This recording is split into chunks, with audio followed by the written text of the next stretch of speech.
6 o'clock.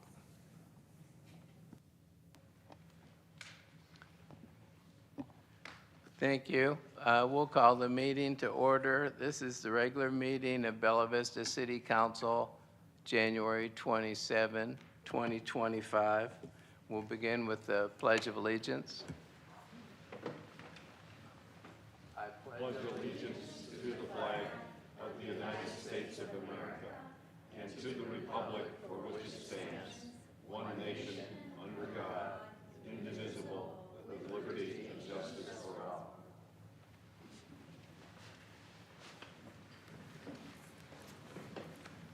Roll call. Council members Harp, Here. Hughes, Here. Newport, Here. Wilms, Here. Isbell, Here. and Hanschel.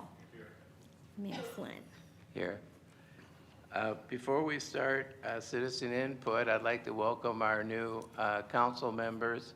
In Ward 1, we have Travis Harp. In Ward 2, Shay Newport. And in Ward 3, Anna Isbell. And we also have a new seating arrangement where Ward 1 is at your left, Ward 2 is in the middle, and Ward 3 is on your right. That way it reads 1, 2, 3, just like you would read for the audience, and hopefully get the residents to know the council a little better and who's in what ward and that sort of thing. So, first item is citizen input. Per the rules, there's a 3-minute per person time limit to address the council on any topic of that person's choosing. Total time allotted is 30 minutes. Any time extension beyond 30 minutes would be at discretion of council. We don't have that many folks. So I'll read your name and address, and you can come up and please speak in the microphone so it can be picked up by television. First one is Matthew Sanders from 7 Nintwich Circle, and welcome. Mr. Mayor, Councilwomen and gentlemen, thank you very much for your time. I don't have anything planned to say. I'm not a big speaker, so I'm just coming from the heart right now. My family moved here at the end of July from Alaska. We love the outdoors, the nice people that we have here, the clean community, the churches, everything. But there's an underlying problem right now with new construction builds. We have predatory builders that are allowed to do some really shoddy work. For quantifiable numbers, my family bought a new construction house. We sold everything we had in Alaska to be able to invest into this community with a $515,000 house. Currently, 6 months later, we have over $100,000 worth of structural damages to our house. Our builder is not responsive to us. We have submitted many requests. I'm going to go from just a couple of notes that I made. We have framing issues. We have electrical issues. We have missing wall insulations. We have plumbing issues. Our yard has washed away and now eroded, and we're on the edge of a cliff where Taylor Homestead is. These issues are not just my issues with my family. I've heard this many times from people in the Bella Vista area. In fact, recently, there was a judgment that happened for a lawsuit that happened for a reality TV show because there was a crappy builder in Bella Vista. So I am here begging you all to take action. I would love to see hold accountability to these builders so they would stop them from predatory building practices. A secondary effect of this is the fact that the home inspector from the city of Bella Vista, they failed. And that one person was in charge of framing, electrical, the wall insulation, plumbing, my yard.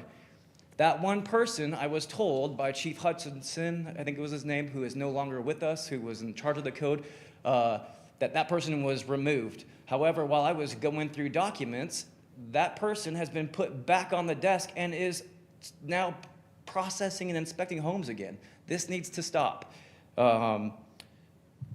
Just for further edification on how this predatory builder is disgusting, I brought all these things forth. We don't have a hood vent that works on our stove. Our our freestanding bathtub wasn't adhered to the floor, so the first time my wife went to go use it, it flooded our downstairs all over. The list goes on and on. Our deck, our 3-story deck is falling and failing, and half of it wasn't even permitted through the city. How is that okay? But here's what this general contractor says. Every house on earth can be picked apart. Houses are built by imperfect people using imperfect material. Perfection does not exist. We strive to hire the best subs we can with the budgets we can afford to stay competitive and stay in business. Everything you listed should have been caught by the inspector and real estate agent you hired, and what's important to some is of no concern to others. If we nitpicked our subs to death, they would quit working for us. Thank you, Matthew. Thank you. The next speaker is Larry Kelly of 12506 Collier. Wow, I really hate to hear about Matthew's problem. Yeah. But there's actually different ends of each of that spectrum. A lot of responsible builders don't have those problems, but I've heard those situations as well. That, in fact, I reviewed, actually watched online the Planning Commission for a variance or waiver, and they had an issue similar to that they were having to address with some setback problems. So I'm not opposed to inspectors or inspections. I think it's a good thing, and we need to make sure that we're doing it well. One of the things that I did want to speak to you about is on the agenda, item J, creating a fee for filing applications to the Board of Construction Appeals. This came to my attention that you were going to be talking about this. I just wanted to give some input and insight into that. I believe that that's part of, and I don't know your background conversations because I didn't have a chance to hear the work session, but I believe that in conjunction with adopting the 2021 building codes, that was one of the requirements that we had to do, was to set up a board or an appeal process. I know that because I'm on that Board of Appeals for Benton County. I'm actually the chairman of that appeals board. And so we set that up in conjunction with adopting the state's 2021 building codes. The thing that I saw there is you were considering placing a fee to have that appeal process done. And we don't charge a fee at Benton County, and I don't know of any municipality that does. I believe that a fee kind of stifles the ability for someone to go forward. I was visiting with someone just prior to the meeting saying that, I think a lot of people feel justified in taking someone to court sometimes, but they don't do so because of the cost of going to court. Okay, so I would just encourage you to consider not having a fee for that appeals process, that I think it would make people feel freer about using it. And then I was really curious about this item, and I don't know anything at all about it, and that's E, which was the code enforcement officers of the Code of Ordinances of the City of Bella Vista to provide for development compliance officers, defining their authority and for other purposes. So I'm really curious to hear the conversation on that. Code enforcement and citation abilities and things like that. Just really interested. That's the reason I'm here, because I'm with the Board of Realtors. I'm a real estate broker. I'm concerned about everything affecting new construction and real estate, and just pay particular interest to that. Thank you. Thank you, Larry. Next speaker is Marla Barina of Tarrington Circle in Bella Vista. Well, I think you know why I'm here. I've done some more research on the situation with Carroll Electric, just arbitrarily disregarding everything about the aesthetics of our community and feeling like they have a right to destroy our roadsides and our trees and our homeowners' properties. So I made a few phone calls. I called Hot Springs Village, talked to their public works director. They said they've never had anything like this done to their community, and they have lots of trees just like us. They're a community that was developed by Cooper, and they've never had their electric company do this to them. I called Eureka Springs, and they were shocked. They said, well, Carroll is who provides our electricity, and they've never done that to any of our hilly wooded streets. called the town of Maumelle and spoke with Mike Hogan, who's their Director of Public Works. And they're a fairly large town that is also wooded and hilly. He says they've never had a utility company do these kinds of things to them either. So it seems like we're kind of being picked on here. And I then called the state. And the lady at the state said, well, yeah, there's a rule, and I think it got expanded at some point to the 30 feet that they're speaking of, 15 feet each side of the wire. And however they choose to do this is their right. And if you feel like they've overstepped what they're doing or what they're poisoning or whatever, we really don't see it that way because they have a right just to do whatever they want to within that 30 feet. And she said, you know, that's just the law and that's the state and you're just going to have to live with it. And I'm going, well, that's very interesting, except they don't seem to do this to other towns. And I asked her about the cleanup, all the branches and all the debris that they leave on our streets. She says, oh, well, that's in the law too. That's the property owner's responsibility, not the power company.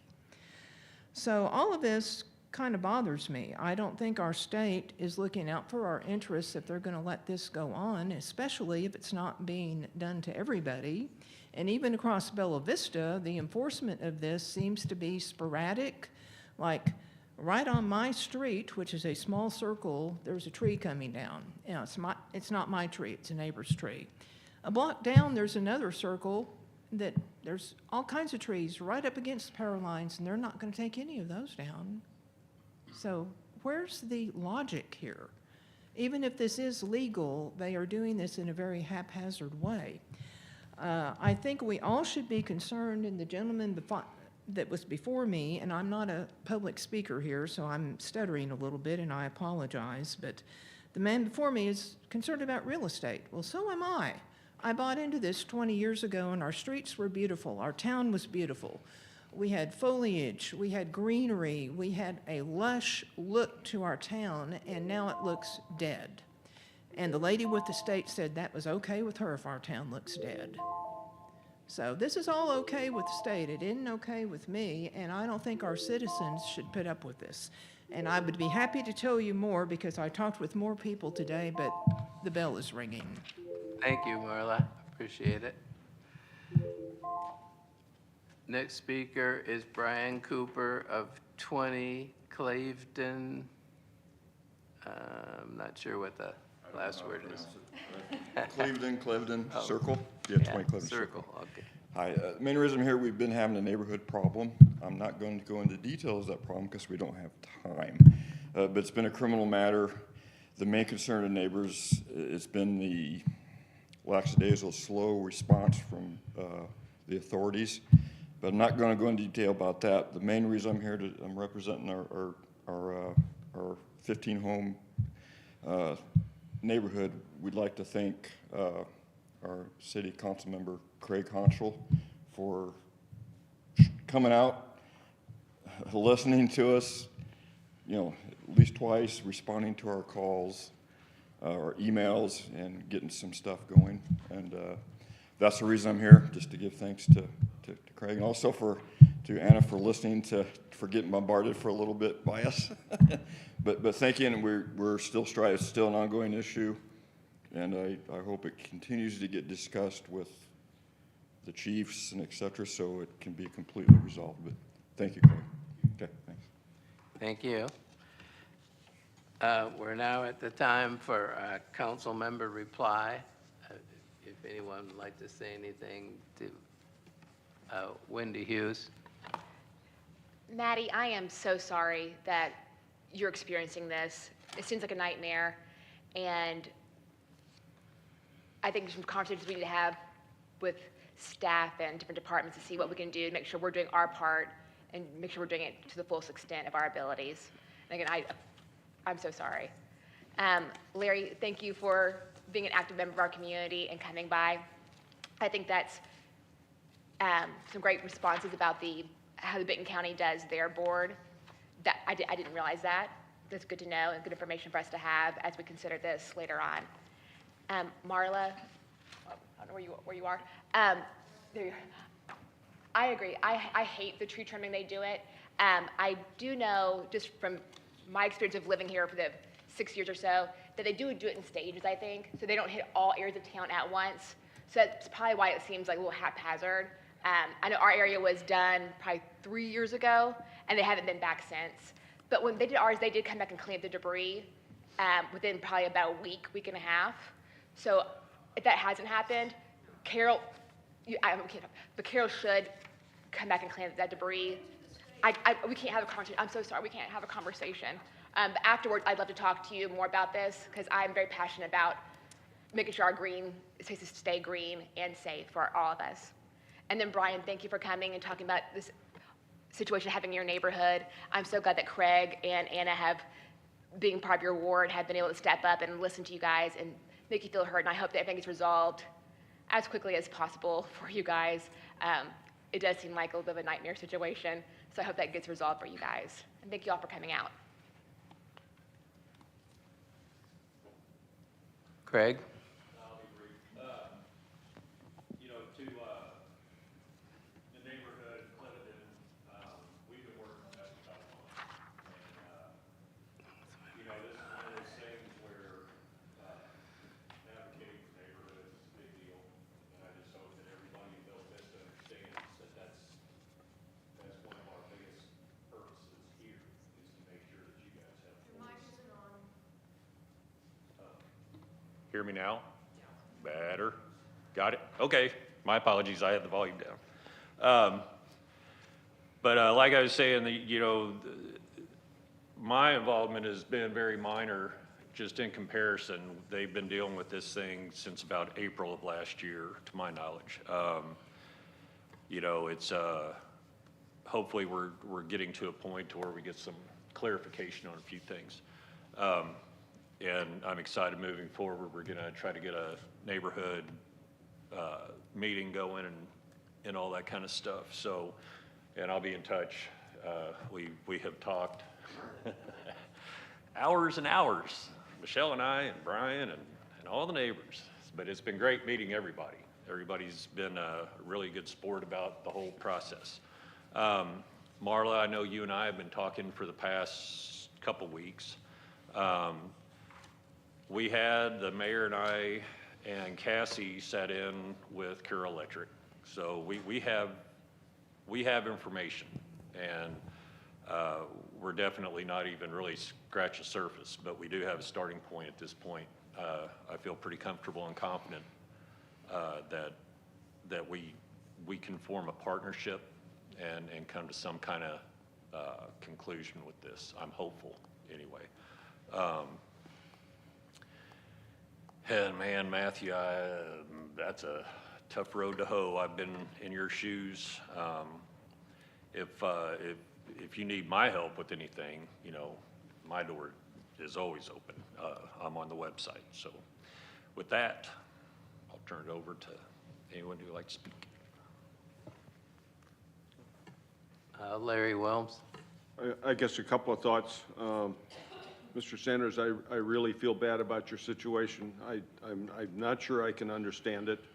The reality is that most of the certified and licensed inspectors are to follow a state code in terms of standards of construction, materials used, all the rest of it. So in the process, as I understand, our department, much like Centerton, Bentonville, Rogers, they all use the same book. It's Volume 2 and Volume 3 of the Arkansas Fire Protection Code that deals with building construction itself. They also overlap dealing with fire protection in those buildings. The reality is that it tells the inspector and the contractor how the building is to be put together, how the wiring is to be done, how the terminations are to be done. So I'm confused as to how you might have ended up with the problems you have, and I really feel bad about that. I'd like to learn more. But to my understanding, there's a plateau here that below which doesn't get approved, above which is approved. That's the standard that the state requires. And Mr. Kelly, the construction appeal thing, if that's for an appeal by a contractor of a decision made by a building inspector. So tell them if the building inspector says you got to have 5 nails at that joist, and the contractor says no, it only deserves 3, he can appeal that decision, and then the appeals board. So I understand your sympathy about the fee. I'm ambivalent about what we're proposing on that issue. Ms. Marla, Carroll Electric, when I moved here in '05, I've experienced 2 ice storms in Bella Vista, one in '07, which was, we were the southern fringe going north, and in '09, we were the northern fringe going south. And so we saw, Bella Vista saw a serious amount of damage because of tree falling, taking power lines down. A couple of weeks ago, in fact, about a month ago, in my neighborhood, I was sitting at home about 9 o'clock at night, and all of a sudden I heard something crash outside, and my lights went out. And so I went outside and said, well, everybody else's lights are out in my street as well. So I called the electric company and said, you got a power outage. They came out and found a tree on a lot 2 doors down from me on the other side of the street that had fallen, a tall tree had fallen and take the power line down. So those are things that that particular tree probably would not have been affected by Carroll, but what they're trying to do is create a corridor along their power line system to mitigate and minimize the potential of being down if we have another bad ice storm. And that's what my understanding is. I think they do a survey with before their annual meeting in May, and that survey has been overwhelming of about 90-some% customers support them doing that work of cleaning the corridor along the power lines for tree removal. So the methodology that they use, that's not a part of the question. So, and Mr. Cooper, that I don't have any knowledge about your situation, but I'm sure that Mr. Honchel will follow up with you and cover that. Thank you. Anybody else? I'd just like to thank everybody for speaking, telling us about their problems, because it does help us to run the city better and solve problems when we know about these situations. So appreciate you're willing to come forward. The next item on the agenda is action on the minutes, approval of the minutes from the December 16, 2024 regular meeting. Move to approve. A second. That was Mr. Wilms and Mr. Harp. A roll call vote. Council members Harp, Yes. Hughes, Yes. Newport, Yes. Wilms. Yes. Isbell, Yes. and Hanschel. Yes. Motion carried 6-0. Next item is the monthly financial report. This is for the year-to-date period ending November 30, 2024. So it's 11 months of the year. I'd like to focus on a few things. The city sales tax was up 7.9% in 2024 versus the prior year, which is really excellent because most cities in Arkansas are pretty much flat this year. The county sales tax is up 1.4%, which actually is an improvement from what it was earlier in the year, so they have a little bit of an increase. That operating revenue in total is up 1.8% compared to last year. So that's quite modest compared to what we're used to seeing the last few years. On total operating expenditures, we are $1.2 million below budget. So the revenue's above our budget and the expenditures are below. So our financial situation continues to be good. The county income has been much more modest than usual, but outside of that, we continue to be in good shape. So we'll see how the last month shows up, but I'm confident we're going to have another year with pretty good results. Next item is 2024 Planning and Development Highlights. Director Taylor Robertson. She gave a very interesting report at the work session, and we felt we should have it again at the live meeting since more people tend to view that. Taylor?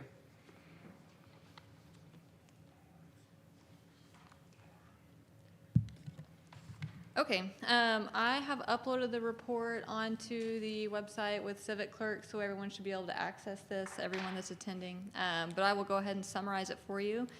The highlights, as it says, of 2024, starting with our issued permits. We had a 65% increase in issued permits of grading and erosion control, which those are sites, for the audience, that's site-specific land clearing permits. Essentially, that's where they get a permit to clear the lot before they get the building permit, and they also tell us how they're going to grade, cut, alter the land and whatnot. So we had a 65% increase in issued permits between 2024 to 2023, with a total of around 910 issued GECs. So that's 910 different building sites. They're all individual site-specific. And then we go to our residential single-family home building permits. We had a 29% increase at just over 600. I think it was around 640. Compared to right under 500 for 2023. Miscellaneous building permits, we had a negative 9 increase, or a 9% decrease. We were just shy of around 850 compared to around 920 for 2023. Commercial was up 75%, around 50 commercial building permits, I believe. Then looking at the 5-year comparison with issued permits, GECs, we were up 142% in 2024 compared to 2020 or 2019. We were around 380 in 2019, and as I said, we issued 910 in 2024.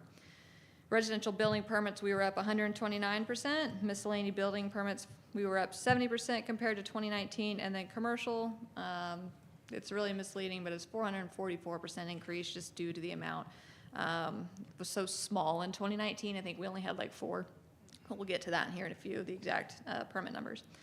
Planning reviews, everything your planning staff and your planning commission reviews and approves, development, large-scale developments, conditional use permits, things of that nature, waiver requests.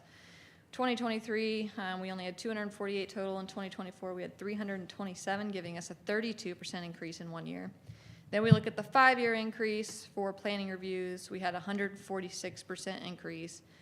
So just looking at reviews between GECs, residential, commercial, and planning, all were up over 100% increase over the last 5 years. 2019, we only had 133 planning reviews versus that 327 in 2024. And those were all issued permits, which is essentially where a lot of the data, if you have people that call around and ask for data, that's what they use to gauge like future resident counts, population counts, increases, things like that, because we have that many dwelling units, so they can figure how many they think we'll have in the next year or two, depending on our average family size, which here in Bella Vista, it's sitting around 2.5. So if you take those dwelling units, times that by 2.5, population growth is what's expected. But those just seem to be the numbers that the majority of like media and items like that seem to care about. But another item that I wanted to bring to everyone's attention is just submitted applications, and that's where we talked a lot at the work session, was the submitted applications. That includes those that were issued and those that may have not been issued, but it's still an application that we spent staff resources on reviewing, intaking, processing, putting in the system, sending review comments on. We just haven't issued it yet. Those numbers are obviously give you a little bit more better deal of just the workload that staff has, because even though we haven't issued it, we've probably still spent a significant amount of time on that application. So just to give you an idea of workload, your received and submitted applications are important to review. Quickly looking at those numbers, submitted grading and erosion control applications, we only had 888 in 2024, so we issued 910. In 2024, we received 888, so that means we issued quite a few from 2023, the year before, probably in January, early, just to explain that difference. So we had 888 received versus 622 in 2023, giving us a 43% increase. And then with a 5-year difference, we had a 123 increase because we'd only received 399 in 2019, but again, that 888 in 2024 gives us that 123 increase. Looking at single-family home applications, we received 810 applications in 2024 for single-family houses, compared to only 541 in 2023. And then that 810 compared to 2019, we only had 293. That's a 176% increase in single-family home applications over a 5-year lapse. Just to give those exact stats, those were graphs and data as presented to give you those percentage increases. Again, just quickly reviewing 2024 and just applications we've received. Planning reviews through Planning Commission, 327. Planning reviews and applications that we issue permits on, such as short-term rentals, on top of that is 780 for 2024.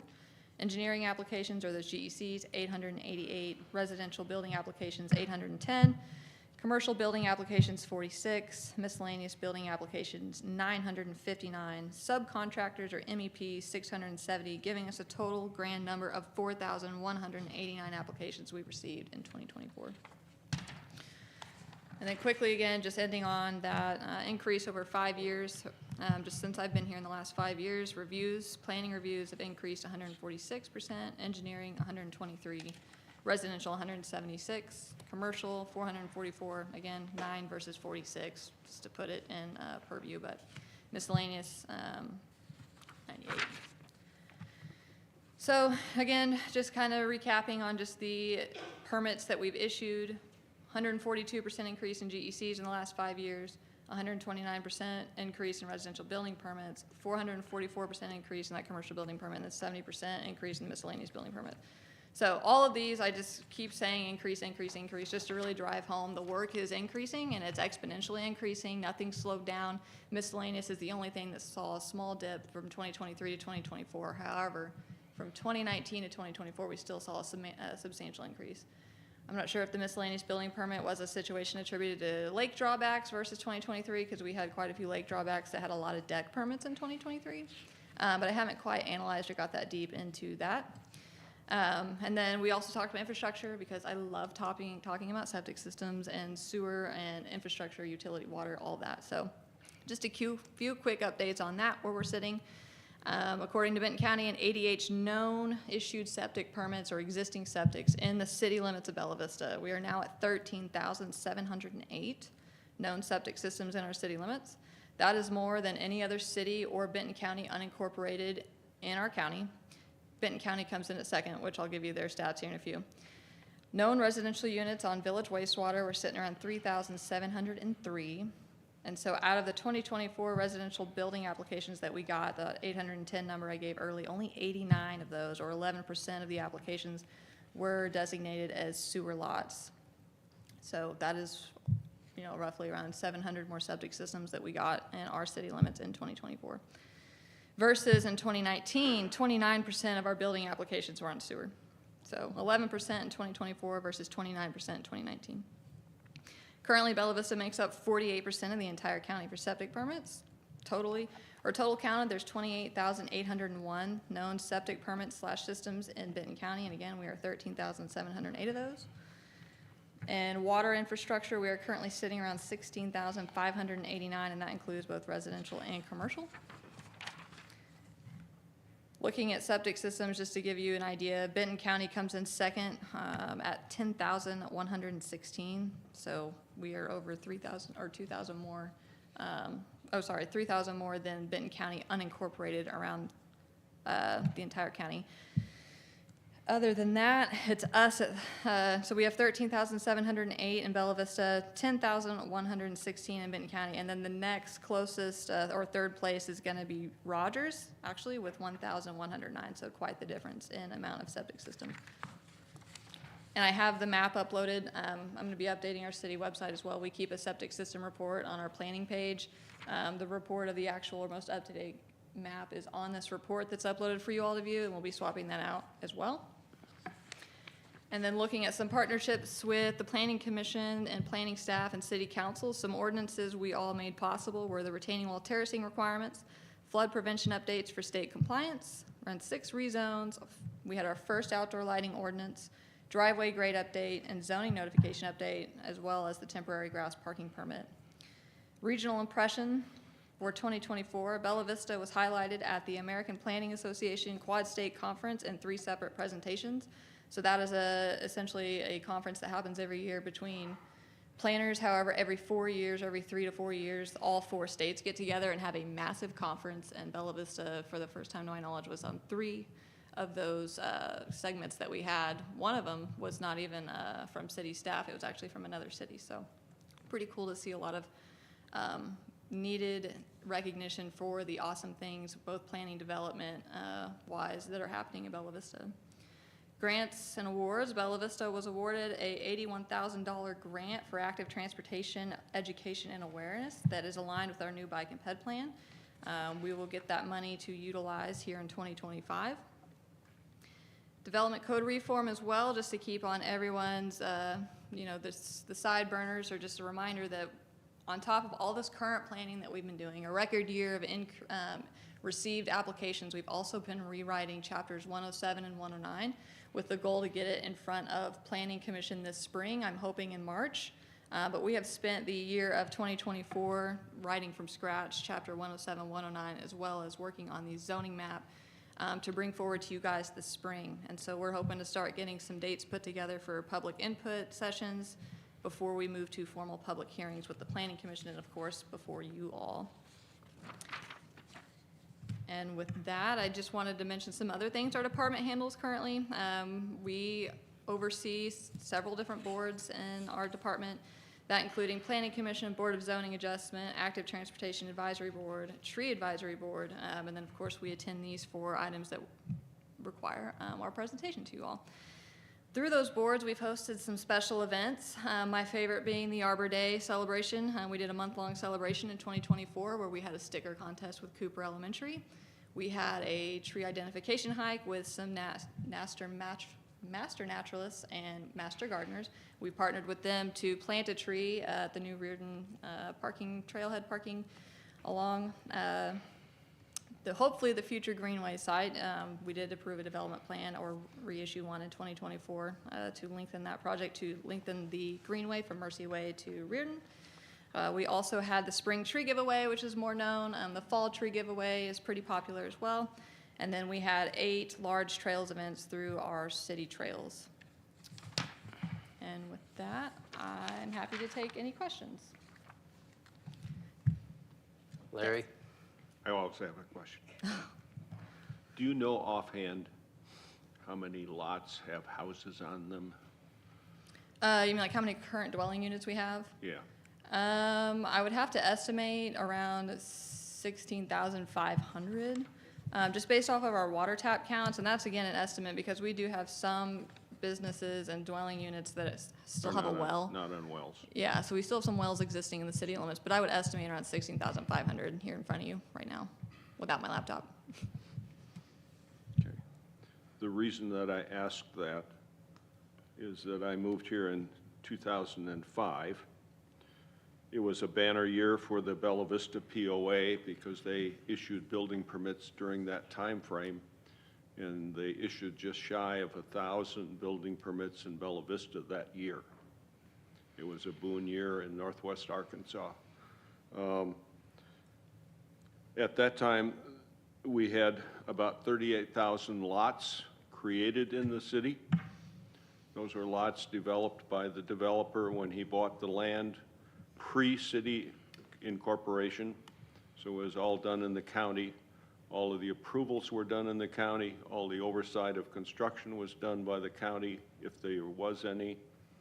All building instruction theoretically was done to the same standard that we have today on the version of the fire protection code back then.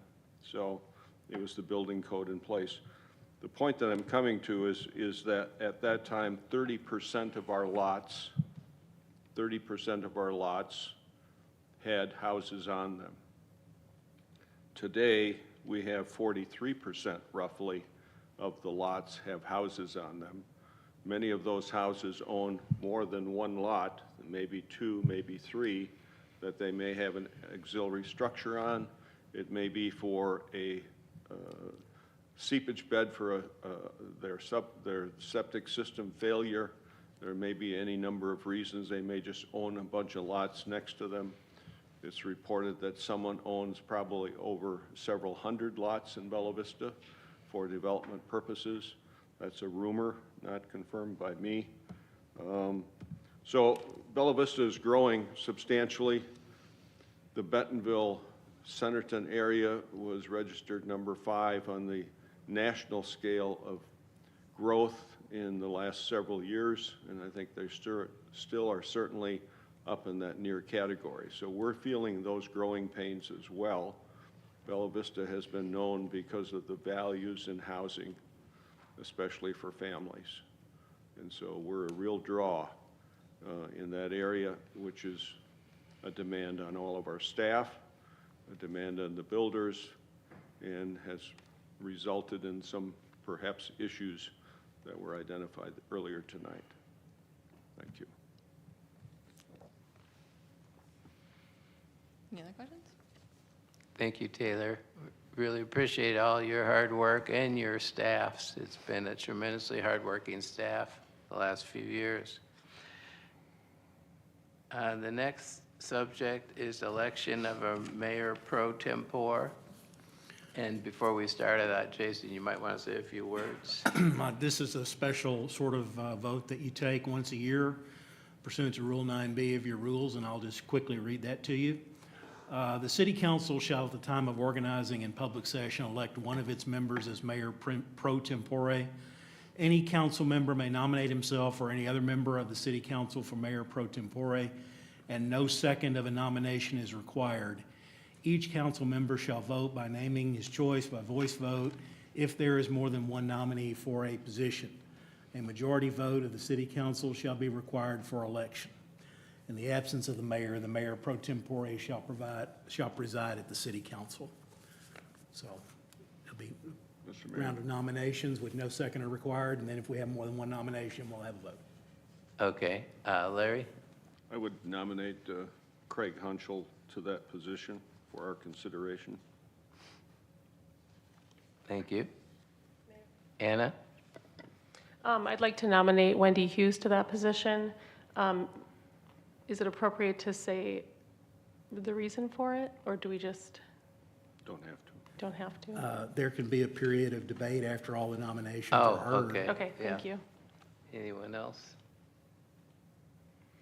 Okay, you can go ahead, Anna, if you'd like to say something.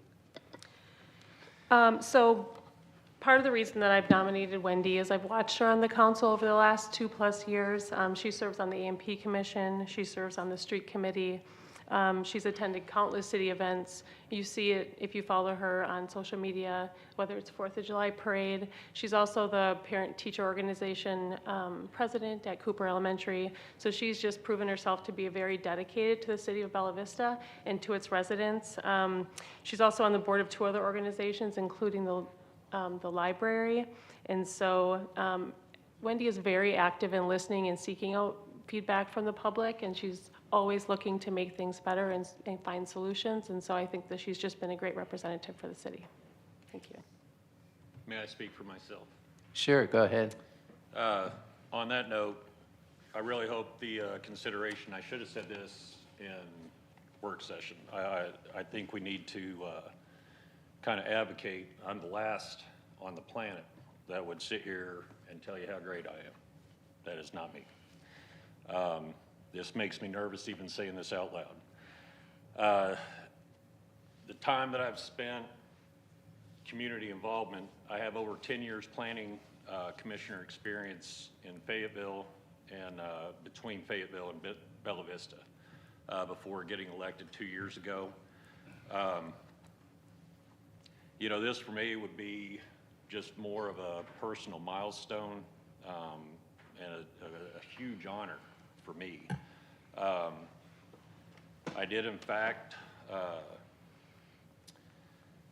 work with Taylor in creating the outdoor lighting ordinance. I sponsored the tree ordinance and the underground utility ordinance. I'm currently the director of the youth council for the city. I'm on the board of directors for the Bella Vista Association.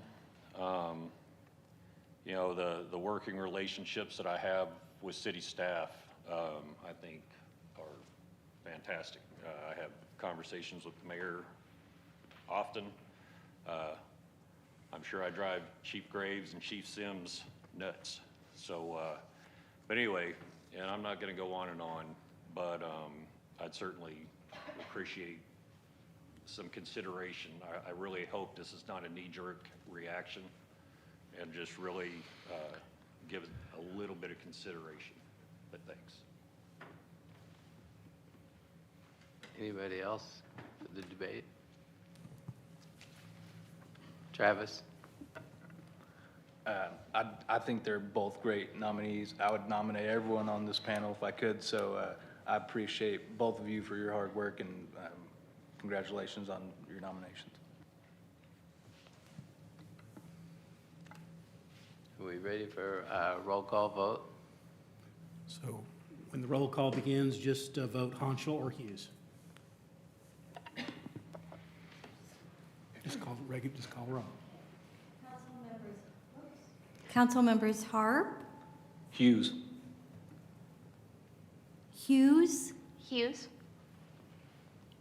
Newport, Hughes. Wilms, Hanschel. Isbell, Hughes? Hanschel. Hanschel. 4 for Hughes and 2 for Hanschel. Yes, Wendy Hughes is elected Mayor Pro Tem. Congratulations, 4-2 vote. Next item is I'd like to entertain a motion to suspend the rules of order and procedure to allow all ordinances on the agenda to be read by title only. So moved. Second. Who was the second? Was that? Okay. That was Mr. Wilms and Ms. Newport.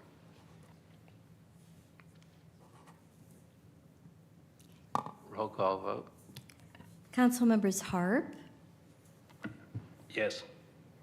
Hughes, Yes. Newport, Yes. Wilms, Yes. Isbell, Yes. Hanschel. Yes.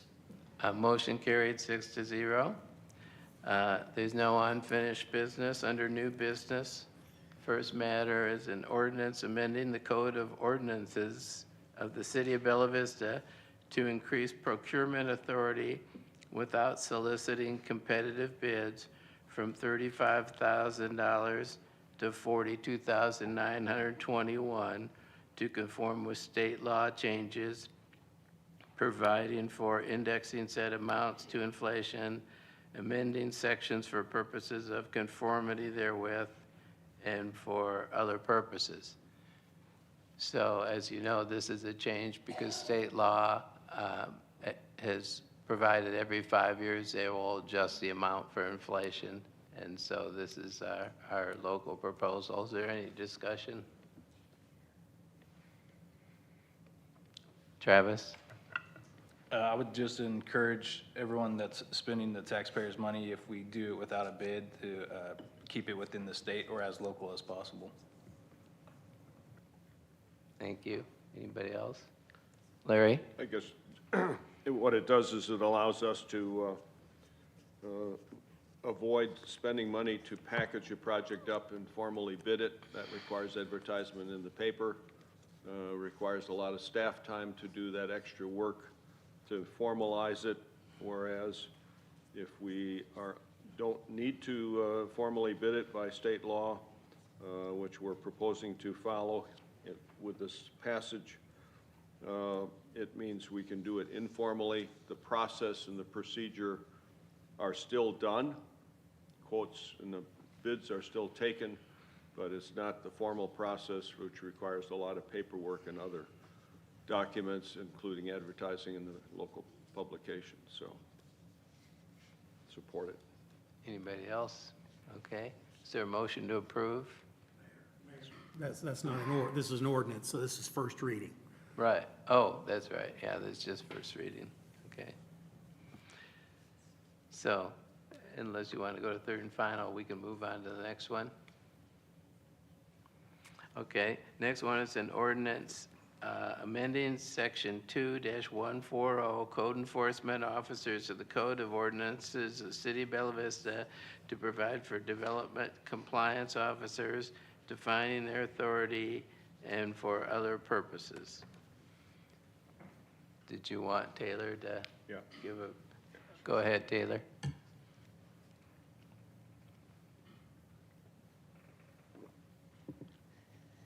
Okay, just a quick overview of this proposal. Essentially, it is reestablishing authority to cite back to our department, as well as share it with the police department.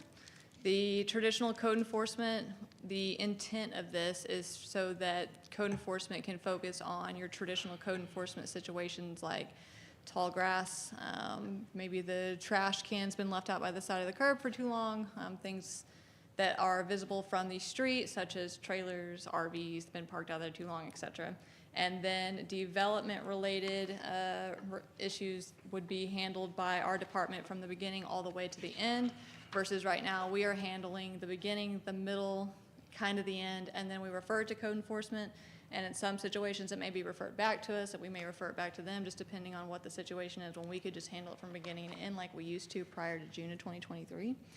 And so that is the intent of this, is basically to streamline enforcement for anything development or permit related or anything that our department oversees, which currently right now per the ordinance is hazardous trees and illicit stormwater discharge, as well as right-of-way improvements, short-term rentals, section 105, which is floodplain, section 107, which is development standards, and then 109, which is zoning. Typically, or like right now how we're operating, we do have a development compliance officer that is operating at a notice of violation, I guess, as you would say, as far as his enforcement goes. And that's kind of how it was before. Most of the time, nine times out of 10, all it takes is a notice of violation and then compliance is achieved. Citation is very rare. Back when it was in our department, I believe total since its existence of the Department of Planning and Code Enforcement, to the time that it went to police department, I think we only issued 7 citations total. It's not supposed to be used as a quick and easy handout. It's something that, you know, is there to give the ordinance enforcement teeth should we need it. But we do have a development compliance officer that has already been issuing a notice of violations for these chapters that I've discussed already. I think since we last talked, there's already been several others issued. I think I gave around 150s whenever the report I wrote for the work session. However, I think as of today, he gave me a quick update. We're sitting over around 200, and he's already closed since he's taken this role, I think around since December 13th, and he's already closed out around 150, 160 of those. So just through notice of violations and just notifying someone that what they're doing isn't following our development ordinance. So again, it's just to get it back to kind of where we were and help streamline the process of development, permit enforcement, and other items I mentioned that we currently oversee. And Chief Graves also, he did offer to add anything if you wanted from his point of view as well. Happy to take any questions. Any comments, or Travis? Yeah, it seems to me that the more appropriate thing for your department is to not issue permits or revoke the permits or withhold the certificate of occupancy, or, you know, send it over to code enforcement. If it's not if it's a rare issue, I can't see the code enforcement officers being so inundated with work that they can't handle these rare occasions of when they need fines. I've been in emergency services long enough that I think that a police department would want to get this off their plate if they're not, you know, if these fines wouldn't hold up in court, so to speak. You know, so that's something that I've talked to several of the local police chiefs in the area of why they might not like this, but I've also I reached out to 7 different cities in our area, and 5 of them got back to me and told me that their planning department does not issue citations. I'm really trying to understand this from your frame of reference, but I'm struggling right now. So, but I am trying. So I just want you to know that. But can you give us an example of a time where withholding the certificate of occupancy, or you know, revoking the permit or issuing a cease and desist order would not be appropriate?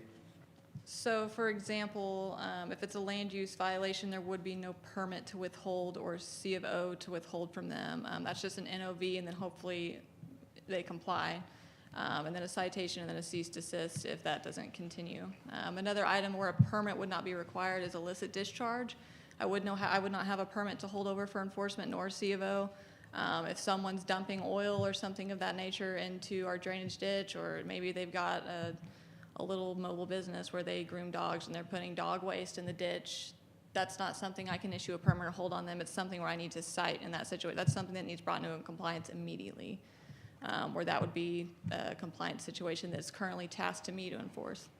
And just to allude to that a little bit, there are these sections of, this is again a streamlining attempt is all it is. I have sections of code that say, you know, Taylor, you as the planning director are supposed to enforce these sections of code, but this ordinance that we're discussing tonight doesn't really align with those other several sections of code, because it says, well, actually only the police department has the authority. So I am given the task of enforcing Chapter 109, however, I cannot cite for 109.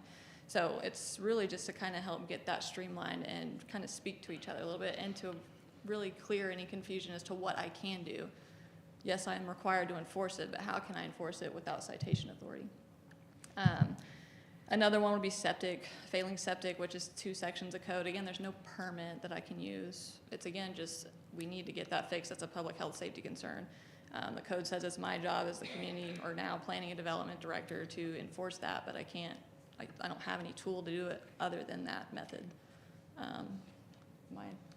You want to add anything? Just to, I support this, and one of the things when code enforcement came over to the PD, one of the things when code enforcement came to the PD, one of the little hurdles we had was a lot of the things Taylor's talking about is the investigations they do with these ordinance type violations with zoning and the things she's talking about. If they get to the point where they have to cite, then they call code enforcement that works for me now. It's not that we can't do it, but now there's a duplication of effort, because whoever writes the citation has to be the one that's ready to go to court months down the road or whenever and testify to everything from A to Z. The most extreme situation would be, let's say somebody in her department did the entire investigation. They said, hey, can you write a citation? And we write a citation. And then months down the road, we go to court, but whoever in her department maybe went to get a job somewhere else doesn't work there anymore. And now we have to go testify to something that we maybe don't have the full documentation for, because we didn't do the documentation. It's not a very efficient way to do it. So what we were doing is when we were trying to do this, they would be doing the investigation. We'd ask for all the paperwork. It wouldn't meet our standards because the PD has different standards. It wasn't that their standard was wrong. It's just we use some different systems. And it just wasn't efficient. We were wasting a lot of time going back and forth for something simple like this. I don't see a problem. I think this is much more efficient. It's not that we don't have the time to do it or can't do it. There's plenty to do.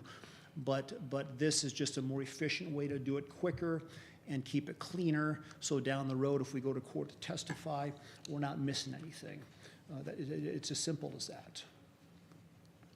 I would add on that too, just, I know he's kind of addressing the back end. If it does, in the, unlikely event it gets a citation and goes to court, just in the investigation period and up to the point of citation, our staff is more trained in the development ordinance than the code enforcement is. So it helps even the conversation that's happening out on the field or when contact is being made to be able to explain what codes are being broken, why they're being broken, and what, in that situation, it helps from that as well. Just like his code enforcement officers are going to be more in tune to talk about other sections of code, like Section 18, unsanitary and unsightly conditions.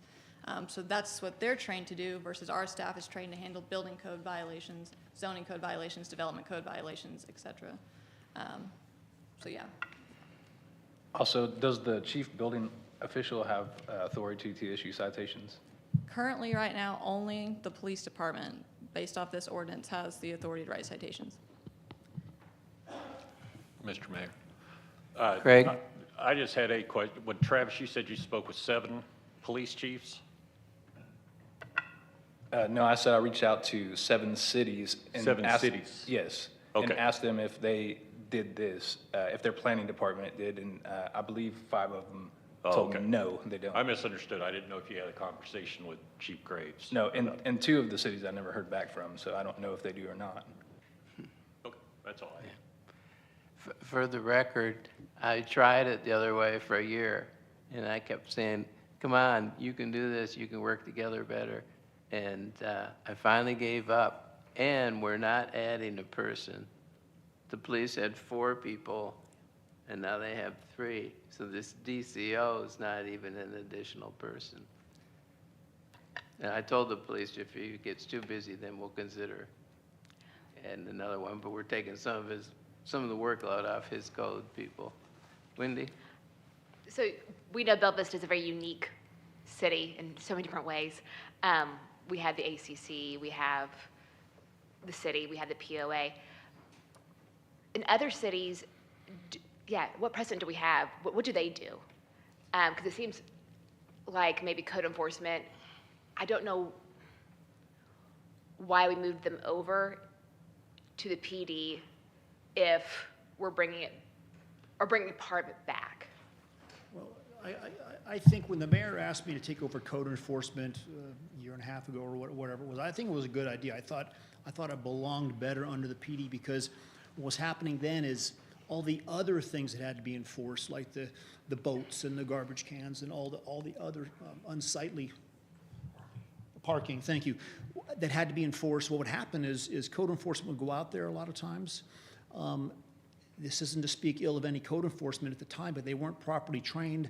They had a hard time meeting people, confronting people, and so just the enforcement, when they would call the police all the time to come with them to go do enforcement is what I'm saying. And so we had to do a lot of the enforcement anyways, or be involved in the enforcement. So I thought, well, we'll just take it over.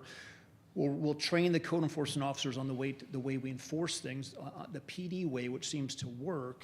And it worked very efficiently. The one area it didn't work well was with the areas that we really wasn't our wheelhouse, like the zoning stuff and the stuff Taylor's talking about. That's their wheelhouse. My guys aren't trained to do that. We don't want them to be because that's not what they do.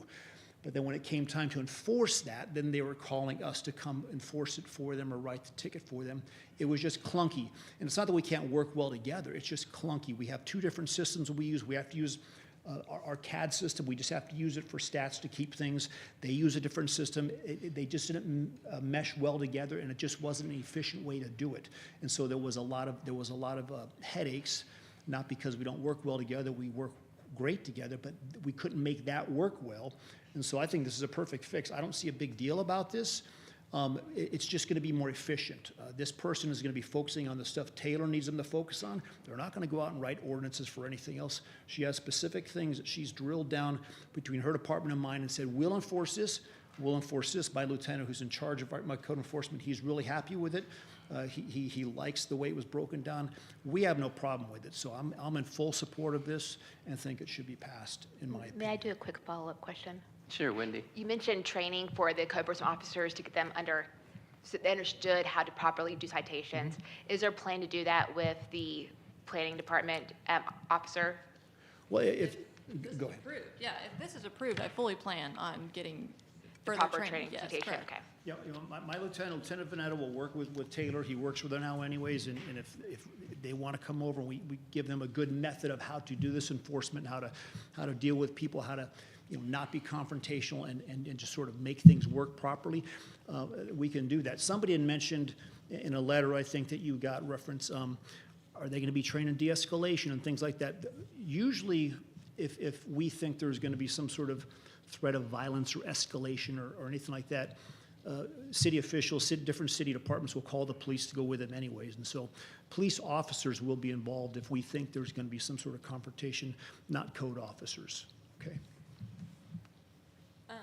You did have a question that I just want to make sure didn't get set aside. Another city that has a similar setup. So I believe Little Rock has zoning enforcement officers, and then they have code enforcement officers. So this would be almost pretty close to that setup. So the zoning, except they specifically only handled the zoning chapter. This person's role would handle development and zoning. Mayor, Anna? one other question. So will it just be the one code enforcement officer for planning that would have the ability to write citations? Or would there be other additional people within your department that would have the ability to write the citations? Or only those that are trained properly through Chief Graves' team? So as the ordinance stands, it designates me and then my designee. So that would be, just very literally speaking, myself and then the development compliance officer is who I would designate should this ordinance be approved. And yes, if it's approved, training will commence, so. Travis? Yeah, and the example that you gave, that someone has a home business doing, dog washing or whatever. Well, I'm more inclined to support small businesses, and I'd be an advocate to educate them on the proper steps as opposed to issuing them a citation. But also in any of those examples, it still seems like you could issue a cease and desist order, and if they didn't abide by that, you could get law enforcement involved. Am I understanding that correctly, or am I wrong about that? I would defer to the attorney if a cease and desist would be appropriate for an illicit discharge. That gets involved with like state requirements and things like that. When you're discharging into the MS4 system, that's a daily infraction. But when you're talking about home businesses and land use, yes, a cease and desist would be after a citation is issued, depending on the severity of the land use violation, that would be totally different. But yes, to answer your very first statement, education's always number one. Actually, your city planners and the staff that's going to be in my department that's actually what we spend a large majority of our time is educating. Because a lot of people don't understand what planning and zoning is. They don't understand what our development code is. People do understand that we have laws for like parking. But when you start getting into land use, no, you can't setbacks, you can't have things within that. That is a huge primary role of us, is to educate first before moving on any further. And so that's a sole, that's one of my firm, just ethical standpoints of education over everything first. And that does take place. As I said, notice of violations, that's kind of the point to open up the door for education, and that's when we bring them in, explain to them how they're breaking the code, why they can't do it, and things like that. It's not ever an immediate, just random citation in the mail or anything like that, and that's not even remotely in my expectation of what we would do if this ordinance were changed. I have Anna? one additional follow-up question on that point. What would be the normal process then? Is it a citation in the mail, or is it a conversation first at that person's residence, or? So if someone is violating the local ordinance that is within the development code, the situation would be a notice of violation or a point of contact. We would explain to them what codes are being violated and why they can't. That's always the first step, again, is educating. Typically a time frame is given for compliance, and then if that time frame isn't followed, or if they're refusing to follow, perhaps there's one last follow-up, and if they're still refusing to follow, then that's whenever a citation would either be mailed by certified mail or in person. However, that's very rare it ever gets to that. It's typically during the conversation and the explanation. May take us a week or two, or maybe 3 weeks, but typically during that, that's where we want to get compliance.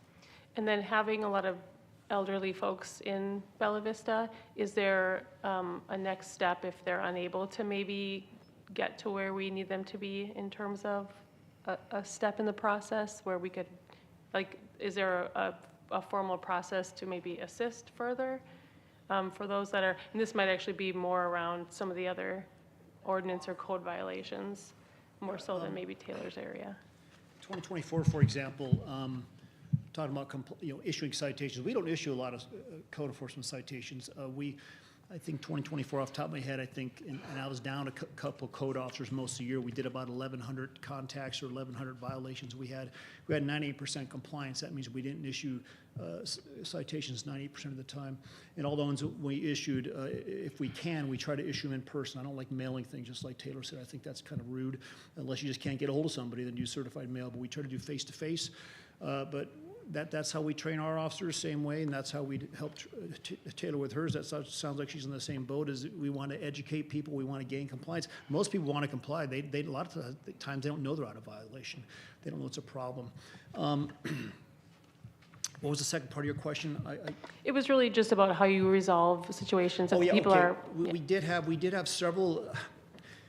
There's no formal organization to help elderly clean up their house or to cut their lawn, but we have had some situations, as I recall the past year off the top of my head, where we did find some neighbors and some help to help get somebody's lawn. I think their husband went in the hospital and nobody was there to cut their lawn, so we worked with them to give them time to get everything cut and didn't give them a ticket for their tall grass. And so, no, we absolutely do that sort of stuff, and I imagine Taylor would do the same thing. There's no formal organization to do that, but we do have contacts in the community to help people get things done when we need to. So really the citation is that's the last place we go with everything, honestly. If I may interject, many mayors are reluctant to put code enforcement under police because they think it's too mean or looks too mean. And since Chief Graves, who I think's done a great job on code enforcement, we've had more criticism of being too nice than being too mean. And that's what he's talking about, where they try to, he believes in getting people to comply. It's not a contest to see how many people you can cite and fine. And so it always strikes me kind of ironic that, you know, people think it's too mean to put it under police. It's not necessarily, it's how you handle it. So I have one other thought that I have to say. I have a management style of trying to get good people and then giving them space to do their job. Not micromanaging, just the opposite of micromanaging. The police chief knows more about police work than I do. The fire chief knows more about the fire than I do. Taylor knows more about planning than I do. Not only right now, but there's zero chance I will catch up to any of them ever. So no matter how much I study or work at it. So I'm a little concerned that some people, I'm just getting to know you, a lot of you are new. I'm a little concerned about the micromanaging. These folks know what they're doing, and we've been very successful because I've been letting them do it. So that's my 2-minute speech. Larry? I guess my 2 cents, my 2 cents is that I've been in this position before. The reality is in code enforcement that once you issue a ticket for some menial violation that you can't get compliance for, the word is out that the city is enforcing this provision. And the second time you issue one for that same or similar violation, you get compliance, and all you need to do on the third occasion is mention it, and you get compliance in a timely fashion. So that's how it works in that business. So they're not going to be issuing a whole bunch of citations. Travis? Yeah, I agree. They know more about planning, and the police chief knows more about, I totally agree, and I appreciate your, the way that you manage them and let them do their jobs. But I just keep hearing that it's not very common and it's not very often, and none of the other cities that I've spoke to are doing this, and it just seems, the optics just seem off to me, and I'm going to continue to research it and try to put my support behind it, but right now I'm just not there. Okay, I think we've talked about this enough. This was first reading, so thank you for all your time, folks. The next one is ordinance F, waiving the requirements of formal competitive bidding and authorizing a contract with Superior Automotive Group in an amount not to exceed $247,640 for the purchase of 4 2024 Dodge Durango police pursuit vehicles for use by the police department, and staff requests third and final reading. Any discussion, or you want to hear from Chief again, or? I just had one Craig? question. I know the fire department, they, you know, like with the ambulance and the fire trucks, they do refittings, Yes. and I'm not going to get off in the weeds here, but have you guys ever considered if that's even a possibility or a plausible approach to the cars that we have in our fleet? So my understanding, Chief Sims can probably speak about this, they're refitting as they're taking the box off and putting it on a new chassis with a new motor. Yeah, and I mean, that's kind of a misnomer. So I'm not sure how, Framing it that way, my thought would be, I mean, like, go like crate engine route, or, you know, maybe a engine transmission yeah, swap you know, type thing. I'd be happy to speak with our streets department mechanics on that, but my guess is police cars are driven so hard, it's not, when they start failing, it's, you're having multiple failures. Yeah, and I know there's a lot transmission. more to consider than just Yeah. the engine, but I didn't know if that's ever been a Well, consideration. we do try to recycle. That's why I try to stick with certain models and certain frames, but unfortunately, the industry keeps changing on us, you know, on the vehicles they provide us. What we try to do is stick with like Dodge Durango, and then all the equipment, we could reuse that on other cars in the future if we stick with Dodge Durangos and they don't change it. But what the industry really likes to do is every few years, they tweak their models a little bit to where none of your stuff fits anymore. And Okay. so we have trouble doing that, but we do try to recycle our equipment quite a bit. But I'm not sure if there's the equivalent to a refit for police vehicles. Well, I mean, the only reason I even mention that is because just the way that the cost is escalating. Yes. I mean, it's not like just a $2,000 increase, you know, year by year. I mean, we're going by the tens of Yeah, thousands annually, it almost seems like. I It's don't just disagree. crazy. Now, it remains to be seen, but talking to some of the people I know in the car business, they feel like it can't go up continually and it will start coming back down. Now, that remains to be seen. A lot of this started with COVID and the supply chain stuff, and it never came back down again. Right. So it remains to be seen, but what we're trying to do is get more and more mileage out of our vehicles. The standard was turning them over to 100,000 miles, and that was pretty standard in the industry for as long as I've been a cop. Yeah, And- and and now that's we're what I doing- mean, is I know, you know, you consider suspension, engine, transmission, you Yeah. know, all the stuff, but I just didn't know if that was even a realistic. And I can do a little more research on that, not that I know of, but we just try to push our vehicles further with better oils and with our mechanics. And we routinely now are getting 110 easy, if not 120, 125,000 out of a car. Even if like these cars are authorized, by the time I get them out in the field after I take delivery is a year. And so the current cars we have that are maybe at 115 now, by the time I get them off the street, they may be at 130. Right. And so we do get a lot of miles out of our cars, which saves us money in the end. But that's a good question. I'd be happy to look into it. Okay, I was just curious. Thanks. Travis? I motion to suspend the rules and move to a third and final reading. Second. That was Travis and Larry Wilms. Motion to move the third and final. Roll call vote? Council members Harp, Yes. Hughes, Yes. Newport, Yes. Wilms, Yes. Isbell, Yes. and Hanschel. Yes. Motion carried 6-0. I'll read it for a third and final time.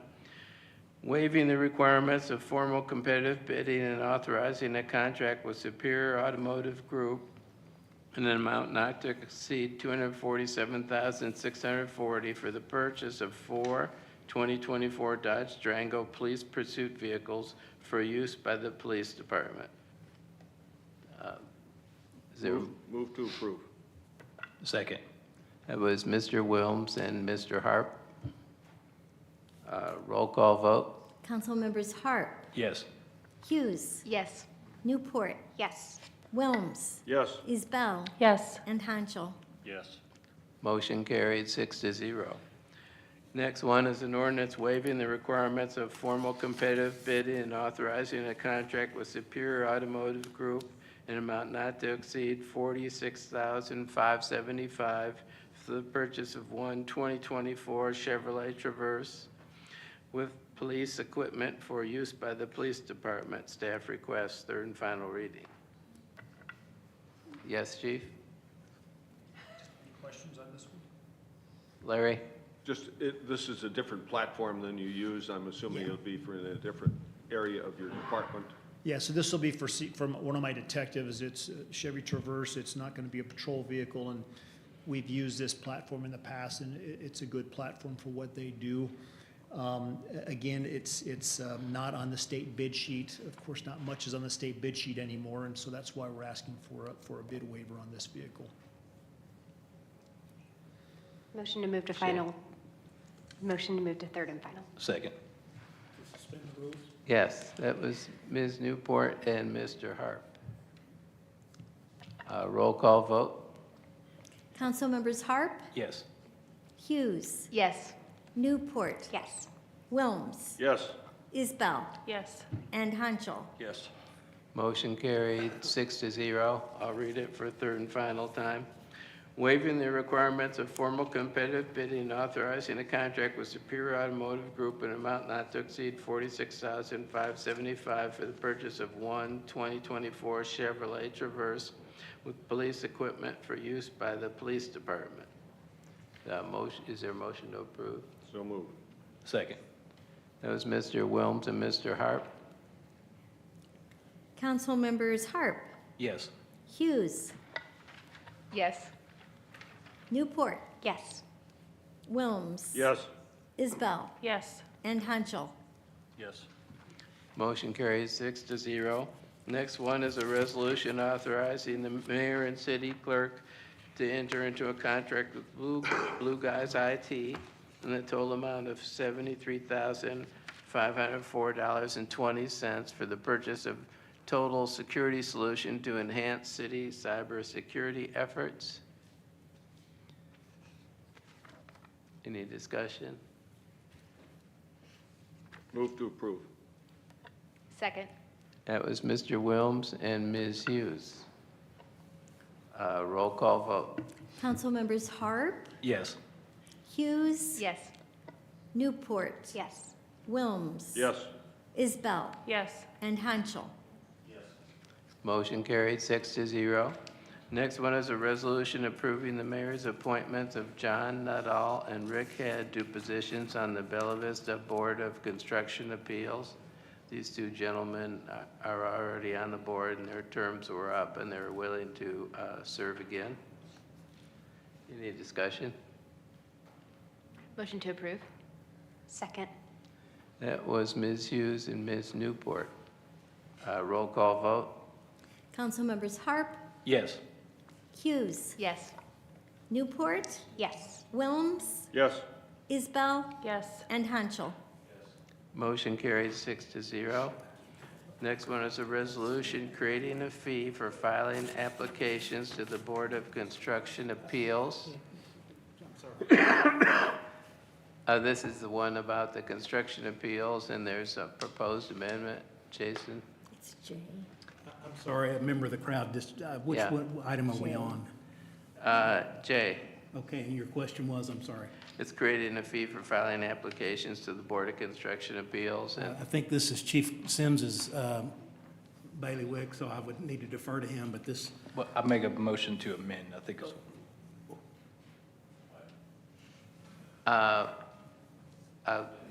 let's hear from Chief Sims first, and then Okay. we'll get to that in a second.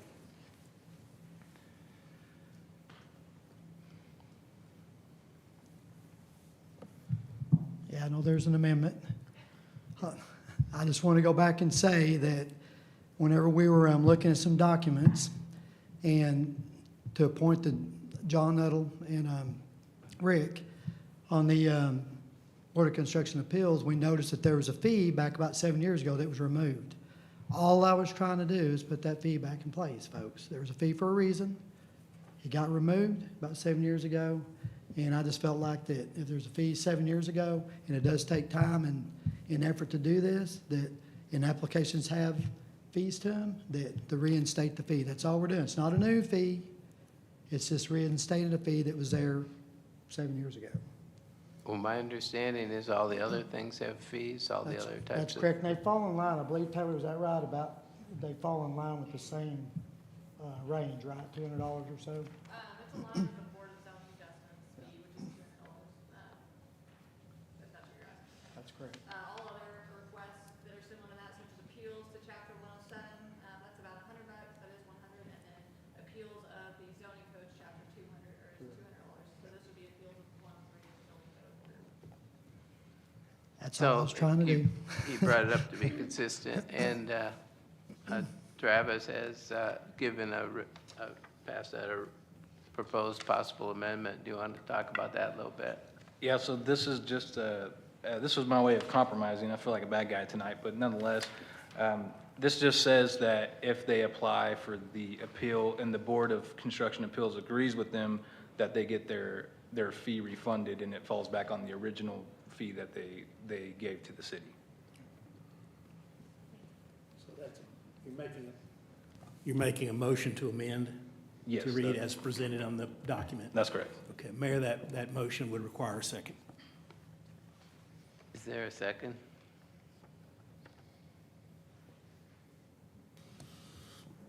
Okay, Mayor lacking a second, then a motion would fail without a second. Okay.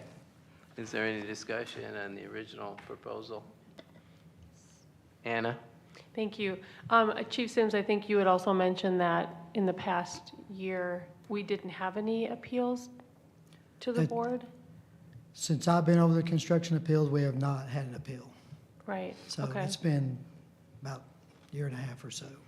Yeah, that's just one of the questions I had is whenever we add additional fees to thing, is it necessary, since we don't seem to have many of these appeals happening?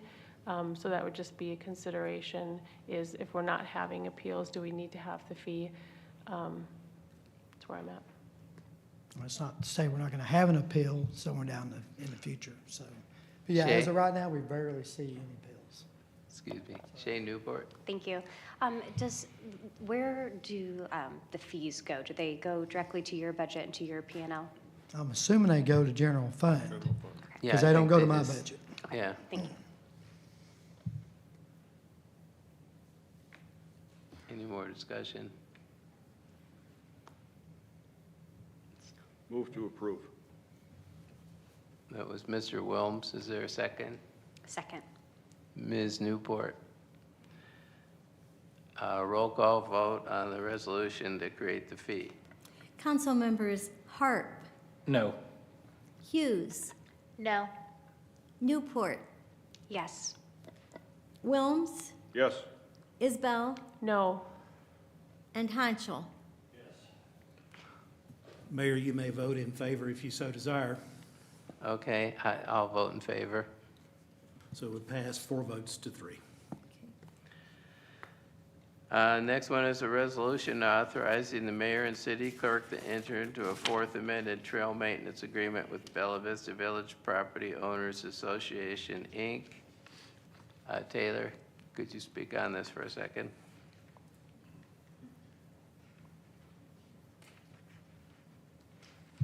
Okay, nothing new to add from the work session, but just to summarize kind of what's going on here. For the budget of 2025 that council approved in December, we increased our soft surface trail maintenance from $70,000 a year to $90,000 max. That is a maximum. Basically, the agreement is that the POA, we partner with them to maintain the trails, so we agree to a certain amount, they agree to a certain amount. For 2024, it was $70,000 each, giving $140,000 total for our 104 miles worth of trails. Due to a decrease and a continued expectation of decreased volunteer work, private investment in the maintenance portion of trails, the POA and the city is planning for that, and then to ensure that our trails are safe and accessible. They're maintained well. They're a wonderful gift that was given for a public enjoyment. We need to increase our budget to make sure that they continue to stay safe and accessible throughout 2025. It's already in the budget. Previous council approved it, and so we are proposing to make the maintenance agreement match the budget. So it's going from $70,000 to $90,000 max. Happy to take any questions. Larry? My understanding is that there has been some volunteer maintenance of the trails historically, and that may be declining a little bit. Is that? The correct private understanding? oversight, that was the expectation. Private investment in trail related maintenance, volunteers. There's always been volunteers. I expect there always will be volunteers. Just the investment portion of that from the private side is expected to decrease. So that is what the staff and POA is trying to cover, that decrease by that extra 20,000. Have we seen a time when we've used or exceeded the amounts that we've approved in the past? No. We cannot exceed. It's up to a certain amount, so we will hopefully never exceed that amount. That's the goal. But if, for example, this is, again, just to reiterate, just a maximum. So if trail maintenance does go over this amount, which right now it's 90 each, so 180 total, like let's say, just throwing a number on the board, the maintenance for 2025 would be 200,000. We would still only be, liable for that, or we would only pay for 90,000 of that. We wouldn't be expected to pay the other 10,000. That would be covered by the private entity. So if it goes over the 180,000 at the end of the year and 90 is our share, if that goes over the 90,000 for the city, you would come back to us and ask for an adjustment, or how do we No, take care just of that? the other entity would pay the over amount. We are only obligated to pay up to 90,000. Who's the other entity? The POA. That's who this maintenance agreement is with. So are they the primary responsibility, we're a secondary. Correct, and we reimburse them 50% of trail maintenance costs every month. So what we're trying to do is be proactively fair with them is what. Proactively fair, continued member, teammates essentially, on this shared effort for sure, yes.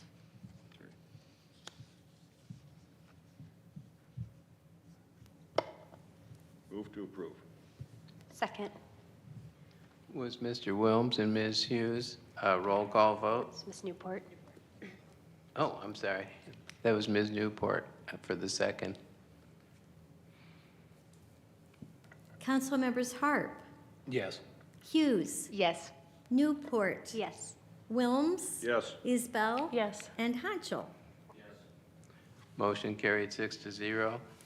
Next one is a resolution authorizing the mayor and city clerk to enter into restated limited terminal license agreement with Bella Vista Village Property Owners Association, Inc. for purposes of facilitating an addition to the public recreational trail system throughout the city. Did you want to say just a few words about this? Sure. We kind of briefly talked about this at the work session during open discussion. This is essentially just a cleanup, a record cleanup, and to go with the maintenance agreement. What we are essentially, what we maintain is what's within this document. So our maintenance cost goes toward the licensed trails within the agreement here that you guys are considering. I'm not sure if we talked about this at the work session, but just to make sure I cover it. It is reinstating the portion that was previously already dedicated in 2015. We are re-upping that because these licensing agreements are only good for so many years. So this proposal for you tonight, instead of just having so many trails at different staggered amounts, to clean it all up and give it all one lifeline, or lifetime. So before we had some that were 25 years from 2015, 25 years from 2017, 25 years from 2020. Well, we are cleaning all that up, making one document. All of the trails on this document will be licensed for 25 years instead of the city maintaining several different staggered over the 104 miles worth of trails. So essentially it's just one big record cleanup. That was probably a few too many words. I know you only asked for a few, but. That's okay. So that's 25 years from 2025? 25 years from today, if you approve it. Yeah, that's a nice round number. Yeah, 2050. Yeah, so. Move to approve. Second. That was Mr. Wilms and Ms. Isbell. Was there any more conversation? Travis? Yeah, do we have any other shared financial agreements with the POA? Like, do they help us with anything that's not recreation related? We have, over the last, Mayor, if I can add, there've Sure. been numerous agreements between the city and the POA regarding all kinds of things over the last 12 years. So about the trails itself, it's the license agreement, the maintenance agreement, that's it with the trails. We've had prior agreements with them on other things, so I can't remember what they all are right now. But have they helped us out financially with like streets or, No. Nothing with streets. In my dealings with them, I found them to be very cooperative when various things come up that we're working on, and I find them to be really easy to work with, and which means they say yes like 9 times out of 10 when I ask them for something, so. it just seems like if we're helping them out with things recreational, and they have a larger budget than us, maybe it would be okay for us to ask them for help sometimes when we need it with things that aren't Yeah, there's recreational. different things that come up, but I guess I don't look at this so much as us. I always looked at this more like a joint venture, so much as us helping them out with their trails. It's kind of in this case, I think a rising tide lifts all boats. But they own the land, correct? I think something to say in favor of the POA, and I'm not necessarily a supporter of subsidizing their activities. I think they get a fair share of our money as residents of the community. What I do believe, though, is that that there are times that we need to share things because we serve the same population. The reality is that we serve a greater population than they do because we serve the whole city, everybody in it, all the property in it, and they only serve the property that's in the POA. That's not 100% of the city property.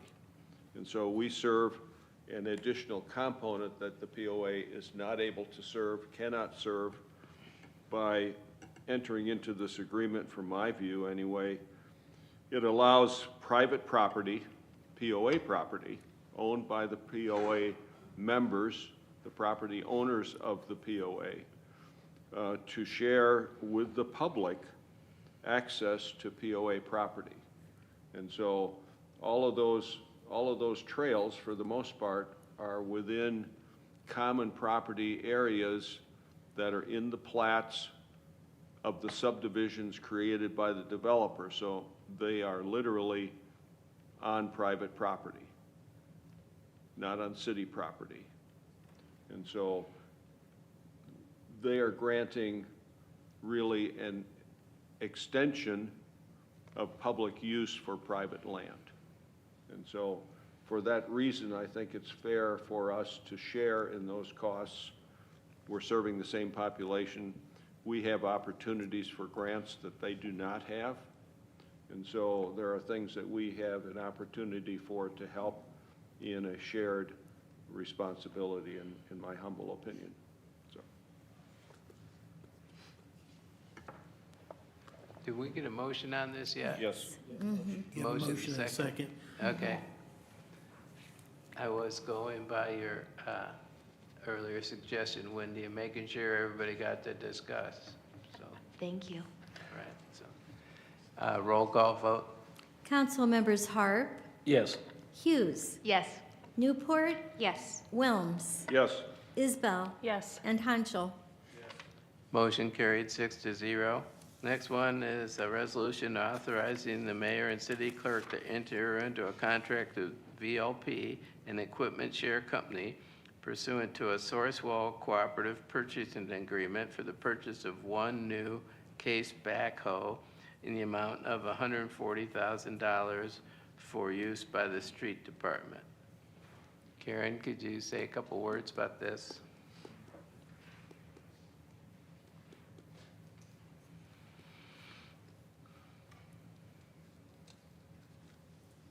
Hi, good afternoon. The street department is respectfully requesting the approval of a purchase of a new case backhoe for use for the street department in street maintenance and right-of-way repair. This backhoe can be purchased using a Sourcewell purchasing agreement, and this has also been funded and support of the purchase through our capital funds. So it's already in the budget as well. Any questions? Larry? Is this an addition to our fleet of backhoes, or is this a replacement of This a is an worn-out one? addition to our fleet. So we need the additional equipment. Yes, sir. Thank you.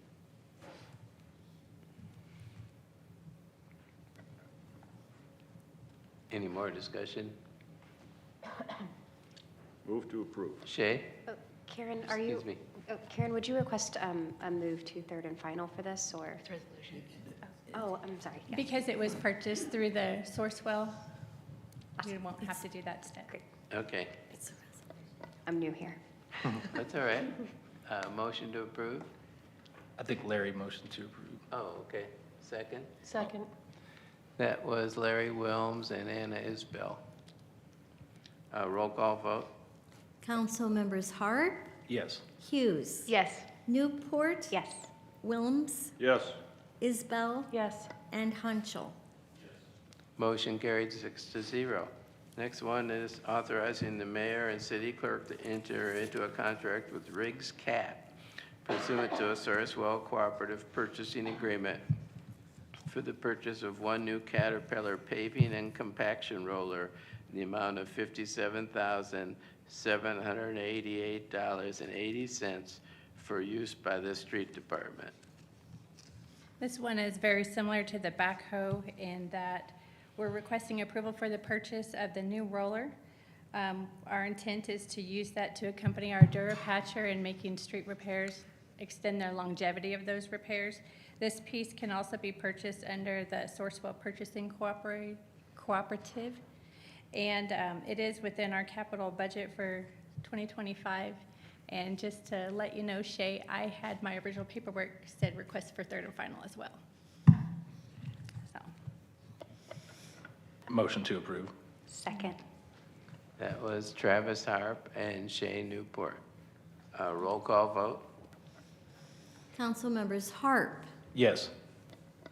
Hughes, Yes. Newport, Yes. Wilms, Yes. Isbell, Yes. and Hanschel. Motion carried 6-0.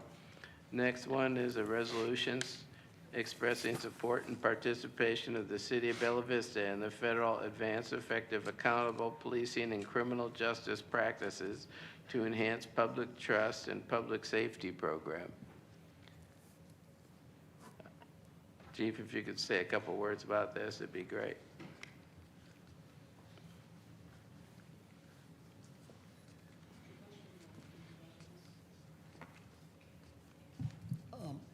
Sure, this is in reference to the LESO program, which is Law Enforcement Support Office.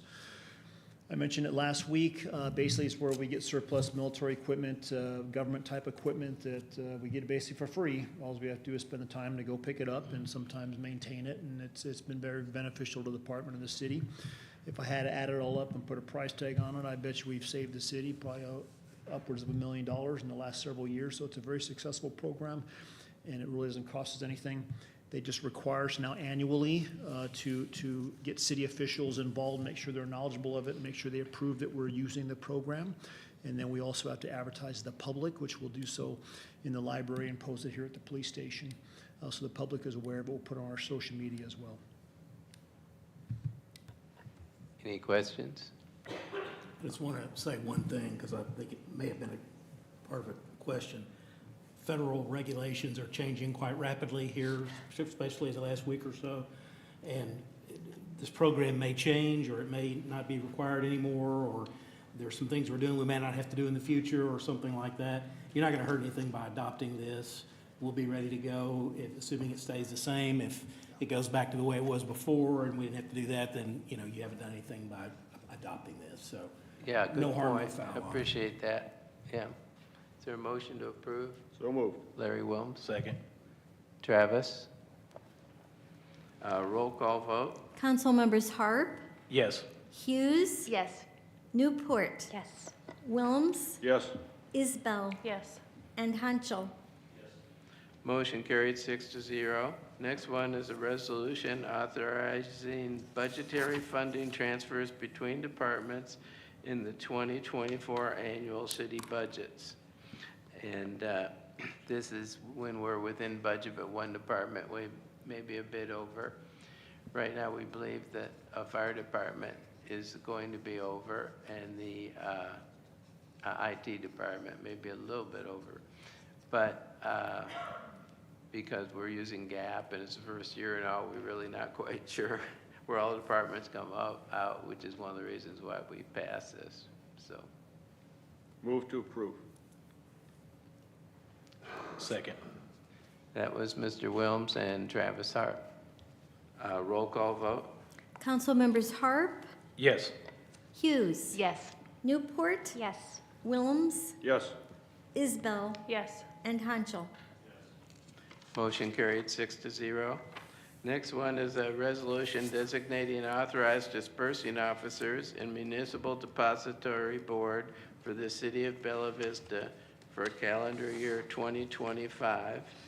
And pursuant to our conversation, I believe we have it set up so that the fourth signer is, well, John Flynn and Kim Hall are the first signers, and then the Mayor Pro Tem, and then the City Clerk. These are all if we need them. And then Chief James Graves, and then the fourth alternate would be Larry Wilms. And then on the Municipal Depository Board, we have it set up for Larry Wilms to be the third member of that. Any discussion? Motion to approve. Second. That was Wendy Hughes and Shay Newport. Roll call vote. Council members Harp, Yes. Hughes, Yes. Newport, Yes. Wilms, Yes. Isbell, Yes. and Hanschel. Okay, motion carried 6-0. Next city council work session is 5:30 PM on Tuesday, February 18. It's on Tuesday again because of the presidential holiday. Next city council regular meeting, 6 PM on Monday, February 24. Planning commission work session, 4:30 PM on Thursday, January 30. Planning commission regular meeting, 4:30 PM or immediately following the BZA on Monday, February 10. These are all Bella Vista District Court. Board of Construction Appeals, 3 PM Tuesday, February 11, if necessary, at Fire Station Number 4 Conference Room, 1639 Forest Hills Boulevard. Larry, did you have something? I did. It may appear to the audience that our clerk is picking on Travis Harp, our newest council member, one of our new council members, by calling on him first to vote.